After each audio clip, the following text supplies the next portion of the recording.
Hello guys, welcome back to the channel. I hope you guys are healthy and safe and well. We are here with another video, but before I get into it, if you guys are not already subscribed, pause the video and press subscribe down below. Along with that, hit the bell notifications link so you know when a new video is going live. Okay, so in a couple of days, I will officially be 2 months postpartum. Just like I did with Harper, I wanted to do like multiple postpartum update videos and Q&As just so you guys can, like, you know, just to talk through where I am. I think anybody who's had a baby, you know, from like, listen, hour to hour, day to day, week to week, you feel different, things change, you learn so much within these first few months and continuing, but especially in these first few months. So I just wanted to do a little check-in also because we did so many videos like prepping for postpartum and doing all that.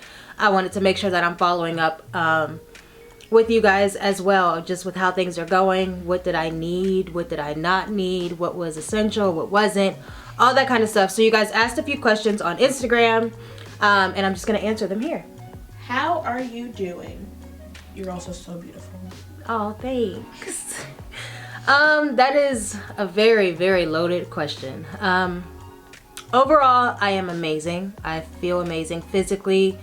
My body feels great and so much better than it did this time of postpartum with Harper.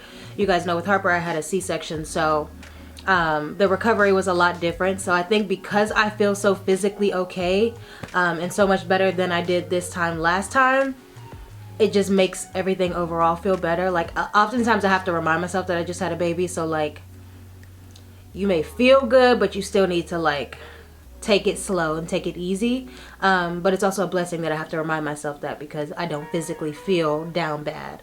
Mentally, you know, I have my ups and downs, and not like down like postpartum depression level down. I think just the hormones, which postpartum depression is very normal and it happens, and if you need help, seek help, but don't feel bad about it because so many moms deal with it.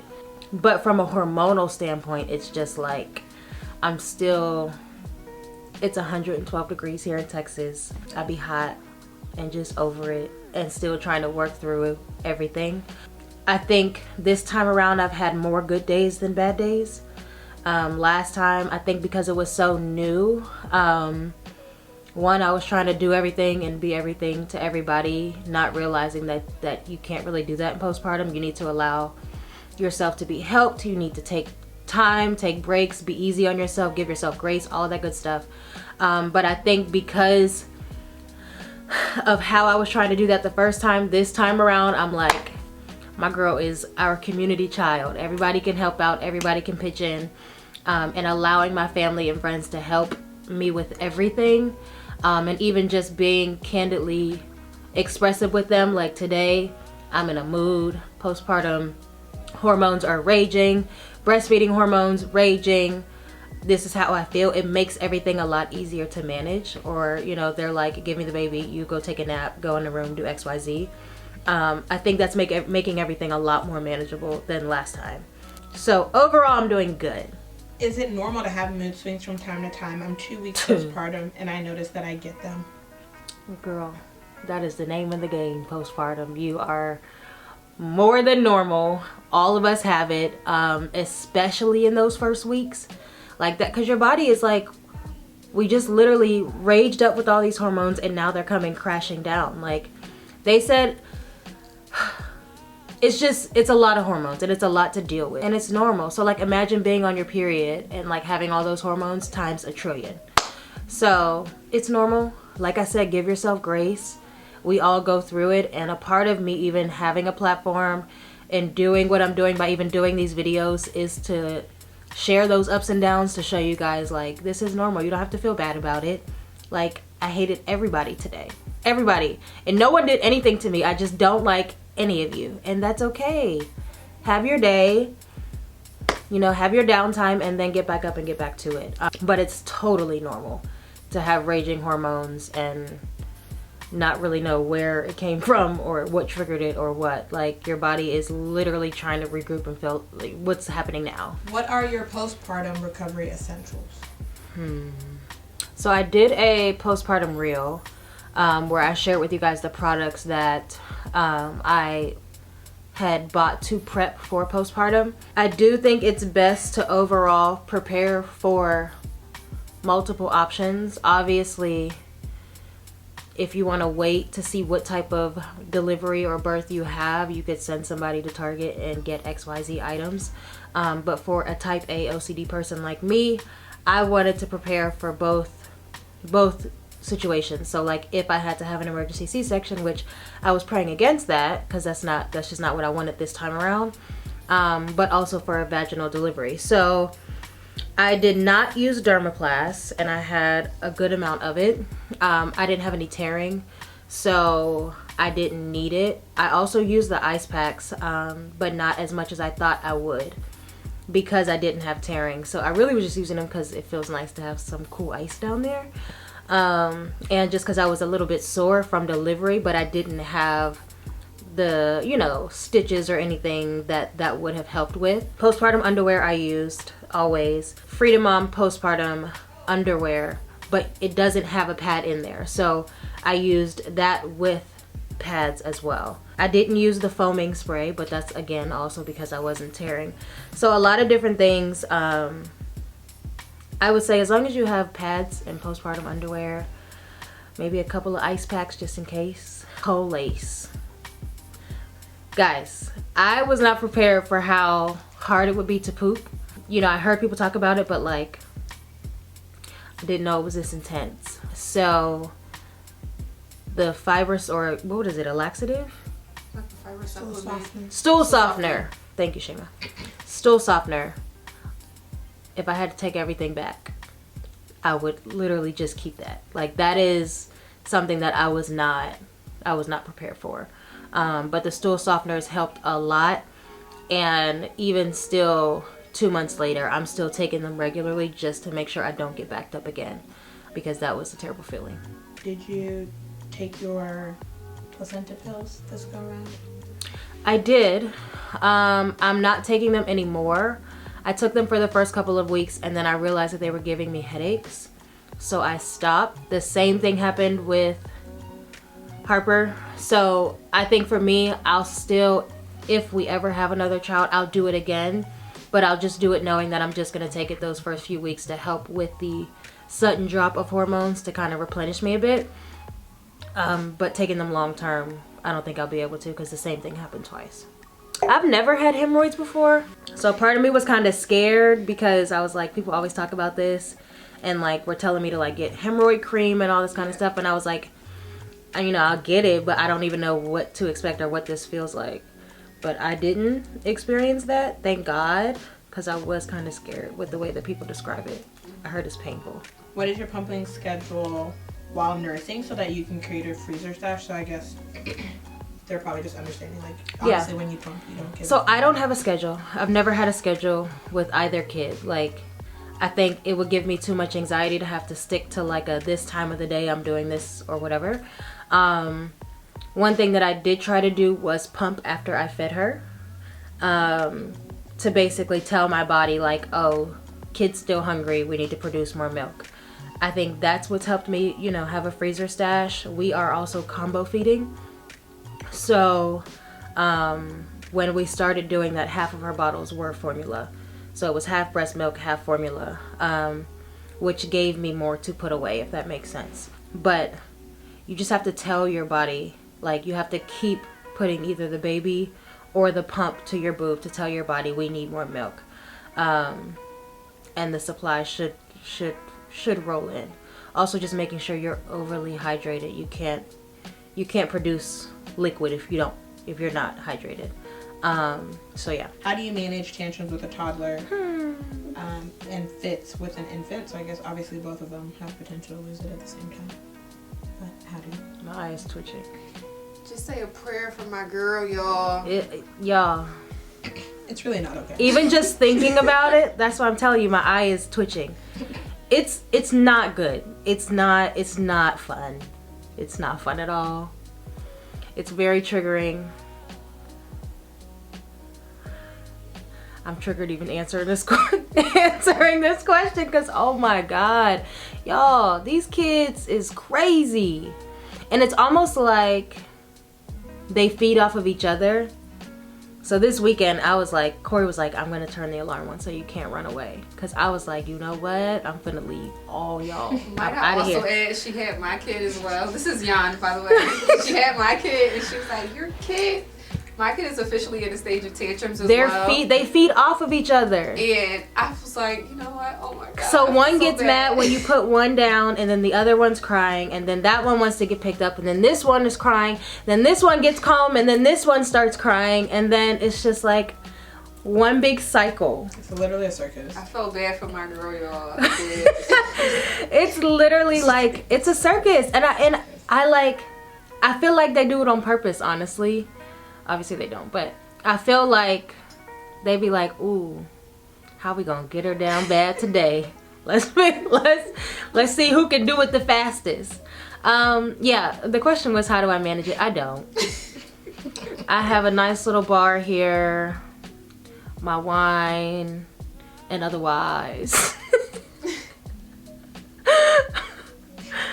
It's hard. It's really hard. And I feel like more moms need to say that. And I think that's why I'm like, it's not that I'm complaining. I'm just sick of seeing people like, this is all flowers, rainbows, and berries 24/7. Like, my children are amazing. They are beautiful. I love them so much. But they also get on my nerves. And they also scream and holler and trigger me in ways that I've never been triggered before. And I also cry with them sometimes. I'm just like, you know what? If we're all gonna cry, let's just all cry. And then we'll be fine. But yeah, it's just hard. You just have to find different ways of coping. I'll be doing breathing techniques, diaphragmatic breathing, which is something that I'm supposed to be doing for postpartum recovery anyway. But I'll be like, this is a good time to practice. And then just, if I need to step away and I can, like passing the baby off and stepping away for a second to like gather myself, because it's hard, but everybody deals with it, you know what I mean? Like, you just find ways to cope, should I say. But I say that to say they all have tantrums and they all scream and cry, and you're not in it alone. We're all dealing with it, especially if you have 2 under 2. But I don't really support the like ignore the tantrum type situation, because it's hard, because being a parent, and it's like we see all these different things on Instagram, and it's like, you know, you ignore the child, then they, you know, stop doing it, but then you ignore the child and then they start secluding when they need you. So I think it's just one big balancing act of knowing what to do each time, even if it's different. So sometimes I'll be like, okay baby, tell me what's wrong, what do you need, like what are you trying to express to me? Because the reality is the tantrums are just trying to express something that they don't know how to. And Harper is smart, so I also know that sometimes she'll be like, meh, and then like see if I budge. So you just have to gauge to like know when they're like playing a game or when they're actually trying to express something to you that they don't know how to or can't. That's really all because I don't know. I don't know. I'm just figuring it out just like y'all. So to piggyback off that is, what does self-care look like for you? And how are you taking care of your mental health? Therapy. So therapy is a non-negotiable for me. Therapy is a way that I can dump all of my stuff off of me and not dump it onto someone I love. All of my frustrations and all of my, you just be wanting to get stuff off of you. Like, I want to vent about stuff and then not have to be like, ooh, did I say too much? Or, ooh, did I hurt their feelings by telling them that? Or, ooh, like, did I just put all of my stress on top of them, on top of the stress that they already have? And as somebody who I carry the load, and an empath, and if I hear it, like even just with my family, like they could be talking to somebody else about something they're going through, I find a way to take that stress on, start to try to figure out a solution, or I basically take on everybody else's problems. And being that I'm like that, it makes it hard for me to do that to other people, because I feel like I don't even want to express this because I don't want them to feel like they have to find a way to fix it. So therapy has been amazing because it's a way for me to just be like,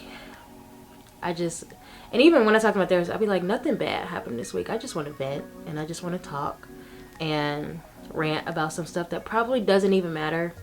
But I want to get it off me and say it out loud so that I can feel that it doesn't matter as much as I'm internalizing it to be. So therapy is huge. One thing that I've also learned being a mom is that me having alone time, like absolute, like nobody, is essential. Like I recharge in my alone time. So finding ways to, like, even if it's an hour here, 30 minutes here, just be by myself and with my own thoughts in silence for a second is something that I've been really, really practicing even more now with 2. It's hard to find that time alone, but any amount of time I've noticed that it kind of like gives me like a rejolt of energy. So kind of just paying attention to my needs in that specific season is really where I'm at. Towards the end of my pregnancy is when I started taking my mom staycations, and something that I'm planning on getting back to within the next month or so. So taking 48 hours, 72 hours, and checking myself into a hotel and just dealing with me and tending to me. So I order all the takeout I want from all the different restaurants I want. I go shopping if I want. If I don't want to drive, I'll get an Uber or, you know, whatever. But like being able to just do everything that I want to do that just benefits me, tend to myself, whether it's sleep or go out and do stuff. That's kind of been a core part of my self-care over the last few months. But of course, I just had Zuri, so the last 2 months I haven't, but I'm getting back to it. Intimacy with hubby after baby? Question mark. It's different. I'm trying to think really where to start because that wasn't a question. But it's different, and you just find ways to adjust and try new things and find ways to make it work. One thing that after Harper, I kind of was like, I'm not rushing to get back to it. Like I just had a whole baby. My hormones are all over the place. I already don't feel comfortable about my body. It's like completely foreign. So really having those conversations with your spouse, like, I'm not all the way there yet, and I know, you know, you just had a 6-week break, but I need us to really, like, I need you to almost court me all over again, because you're gonna have to do a lot to get any oceans flowing down there. So I need you to really, like, do your thing.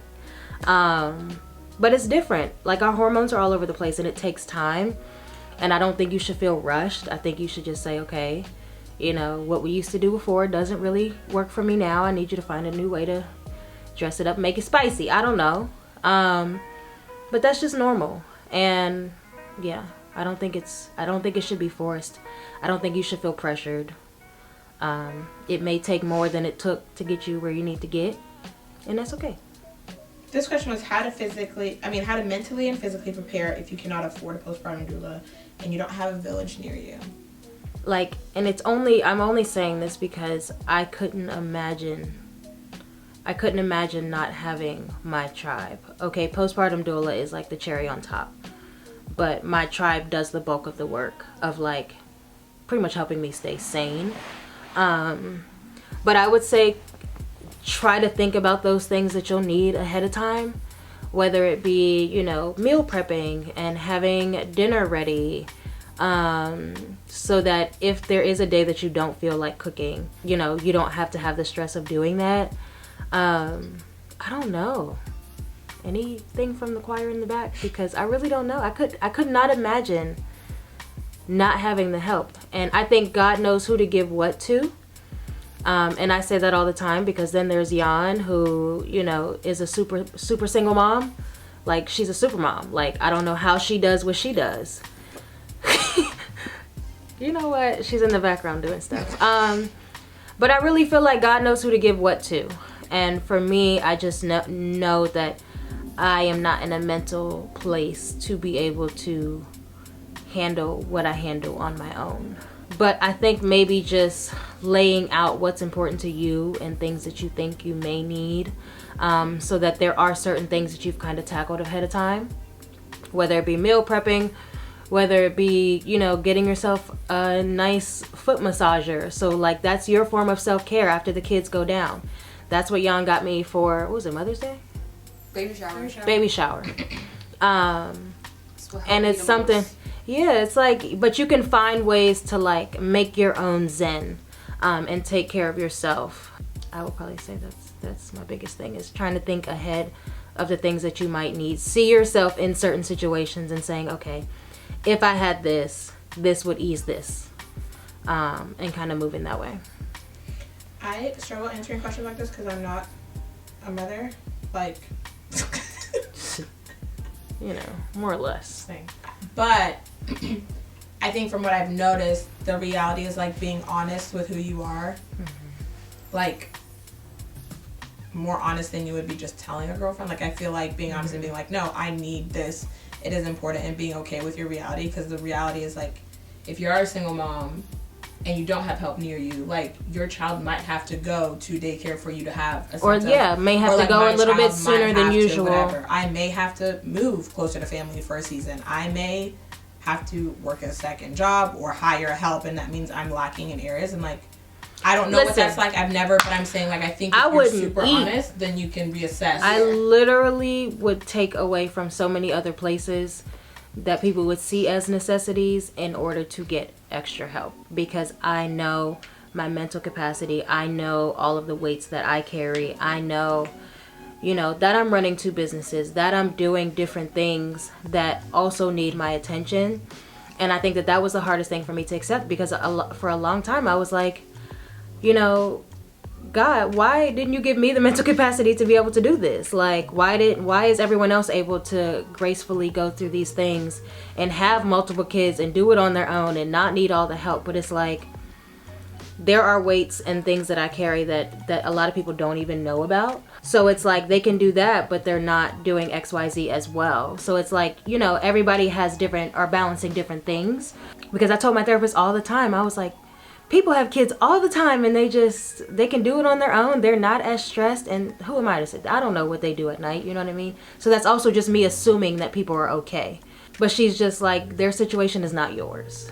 And it's okay to need XYZ help and do different things that work for you and your life and your lifestyle and the weights that you're specifically carrying yourself. And that was something that I had to swallow, because I did a lot of comparing. Yeah, I think like she said, just being honest with where you are, what you need, and who's around you. Because even like they'll offer to, you know, you guys will offer to take Molly, and it's like some days I'll be like, let me take them up on their offer, and some days I'm like, you know, I got it. So I think it's just being honest with what you do need, where you actually are, and being able to go to people that you do consider your tribe and say, I need help. I need help right now. And if you don't, just trying to figure out a balance. So like single mamas, if that means really like sticking to a solid bedtime so you can have at least an hour to yourself. You know what I mean? Just combating ways and just maneuvering and figuring it out. So. Yeah, and even if you have to, you know, have a family member come for a weekend. I was gonna say, like, can you literally just come fly here for a weekend so that I could just have a second to myself? Like, you know, I'm not going to completely leave the house, but I would like to be able to go in my room for a second and just be able to breathe. But again, that's also you being honest with yourself and saying, I need to make that phone call and get someone to come down here to help me if they're not in your area specifically. Do you feel any differences in your healing process between the two? For sure. Well, really, the biggest thing is obviously the scar. Like, I don't have the C-section scar. I wasn't cut open. And that's really what takes the longest time to heal. Obviously, I still have the plate-sized wound internally from being pregnant, but physically it just feels very different. Like, it was hard. I mean, I was getting yelled at after my C-section, being told to sit down, but I still felt it. This time, it almost felt like nothing even happened. Jogging. I literally wanted to go work out like 2 days later, and everybody on my birth team, including my tribe, were like, you need to sit down. But it was because I physically felt so okay. I was like, I'm good. Like, I thought I was good. I needed to heal internally, so I listened. But it feels very different because I also just I wasn't cut open, so I didn't have to like manage that and make sure to keep checking the scar and making sure things are healing properly and bent over, walking around and doing things. So that really feels good. I also just recently learned from my pelvic floor therapist with my postpartum visits that I don't have diastasis as bad as I thought I did. It's a good time. My core is totally shot though, but of course, obviously having 2 kids back to back, so I do have to work on that. But I don't have a ton of diastasis recti to heal, which is a blessing. But yeah, I feel like the healing process was very different. I really feel like I didn't even have a baby, which is a great thing. Other than the hormones, outside of the hormones, I really feel like it was just like bloop, keep going. For the people, I have one because I do have an education. But for the people, you know what, that comment and say, "Oh, I see why Corey keep wanting to put babies in you and baby number 3 on the way," I just want to remark how insensitive it is. Yes, yeah. Because their second child is only but 2 seconds old. Give her some time to bond with that one.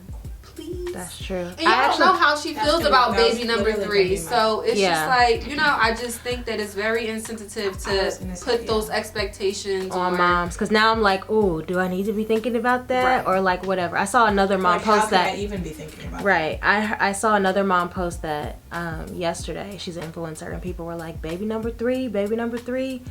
And she was like, guys, I don't even think I want to do that again. Like, I'm traumatized from my birth, and this went this way, and my body feels foreign to me, and I didn't like this, and I didn't like that. And she was like, and I think from the way she was wording it was as if her and her husband had been like kind of going back and forth about it, and it wasn't like a good situation.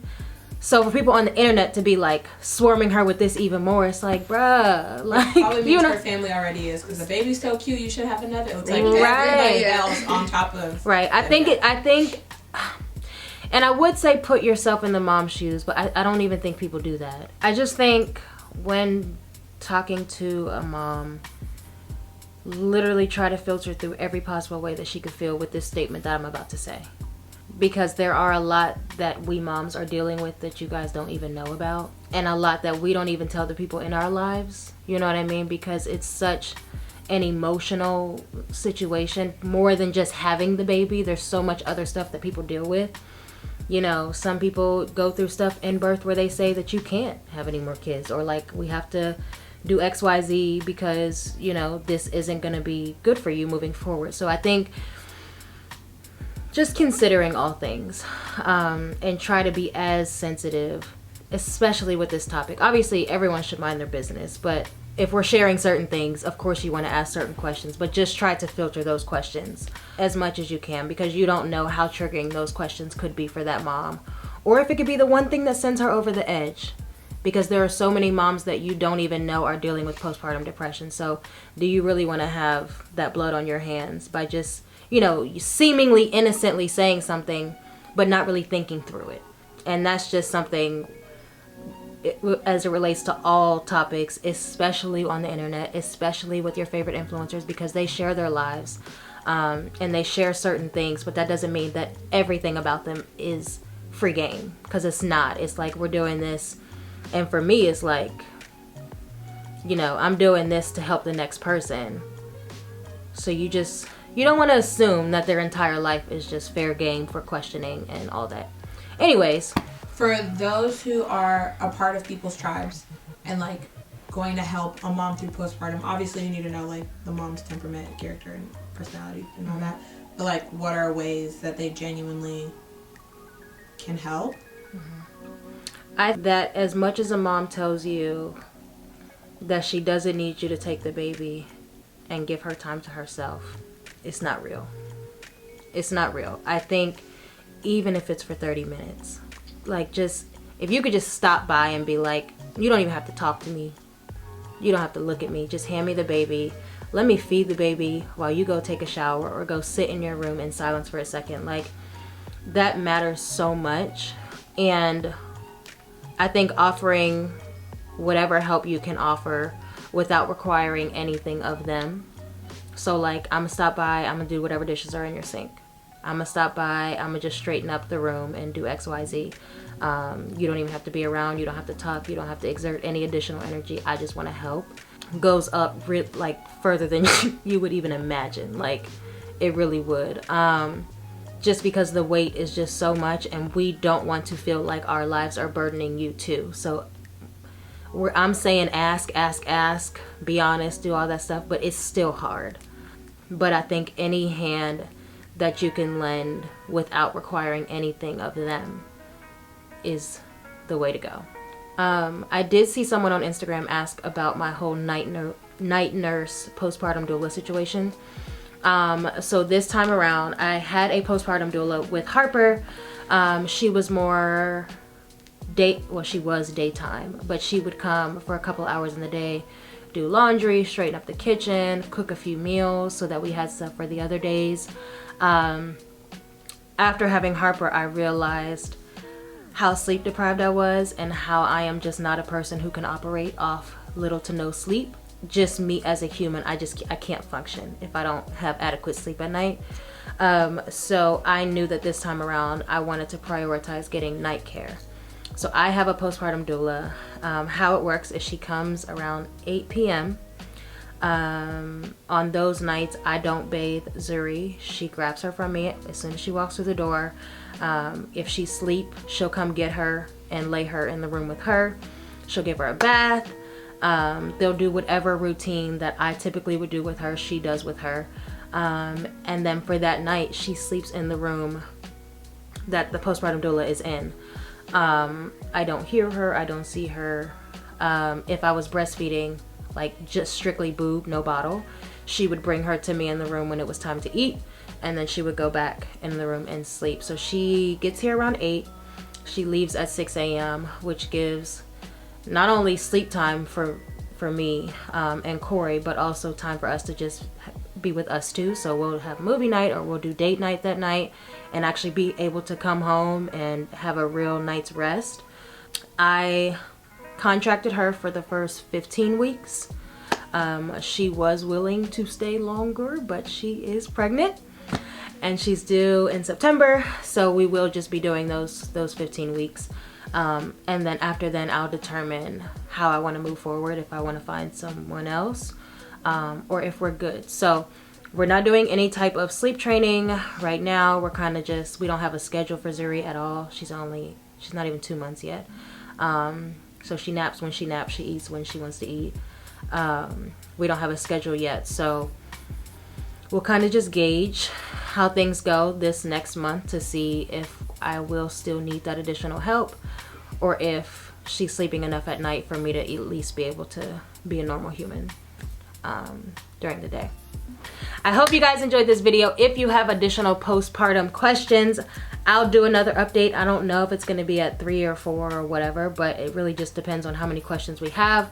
I love doing these. I love talking you guys through, you know, what I'm going through and what this transition and phase of life is looking like, because let me tell you, it is a transition, but in all the best ways possible.